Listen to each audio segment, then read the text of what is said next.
Nagbigay ng teknikal na tulong ang Philippine National Police Anti-Cybercrime Group sa Professional Regulation Commission noong November 22 hanggang 23, 2025 bilang bahagi ng seguridad para sa nationwide Civil Engineering Licensure Examination.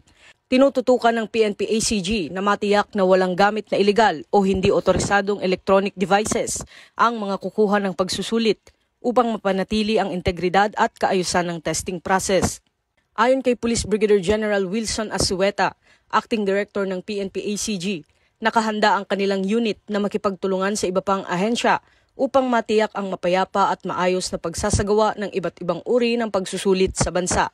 Ito ang bagong PNP para sa bagong Pilipinas, serbisyong mabilis, tapat at nararamdaman.